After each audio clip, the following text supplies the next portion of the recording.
Bonjour Fadel. Juan, bonjour. Alors, vos questions, parce que l'affaire n'est pas simple.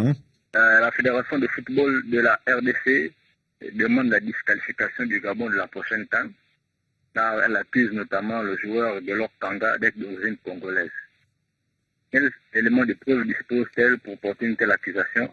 Et quel est le règlement de la FIFA dans ce cas de figure? Ouais, c'est vrai que les léopards de la RDC accusent le milieu de terrain gabonais Gaylor Kanga d'avoir falsifié sa nationalité et son identité. Éric Chorin, bonjour. Bonjour Juan, bonjour Fadel. Journaliste au service des sports de RFI. Quelles sont les preuves pour affirmer de telles accusations ? Alors, au risque de vous décevoir, Juan, et plus encore Fadel, pour pouvoir vous répondre, il aurait fallu accéder au dossier, ce qui n'est pas notre cas à RFI, mais le cas sans doute de la plupart de ceux qui se sont exprimés sur le sujet.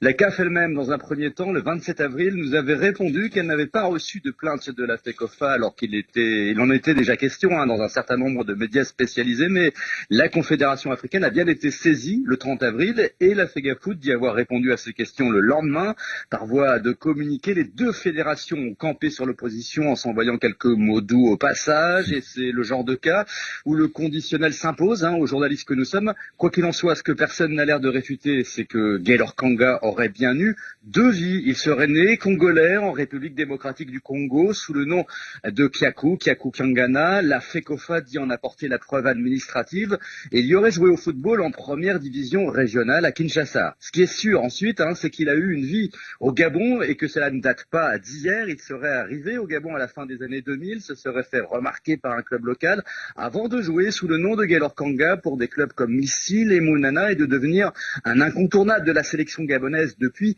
2012, ce qui ne semble pas avoir posé problème ni même question à personne jusqu'à ces éliminatoires de Cannes où Gabon et RDC se sont retrouvés face à face pour une place en phase finale. C'est près de 9 ans plus tard. Oui, et la RDC, rappelons-le, éliminée par le Gabon lors de cette phase des éliminatoires de la Coupe d'Afrique des Nations. En même temps, Éric Chorin, je ne vous apprends rien en disant que changer de nom, changer de nationalité, changer même de nationalité sportive, ça arrive bien souvent. Oui, Juan, mais il y a des lois et des règlements à respecter pour pouvoir le faire, et c'est là que semble se situer l'enjeu de ce bras de fer entre Gabonais et Congolais.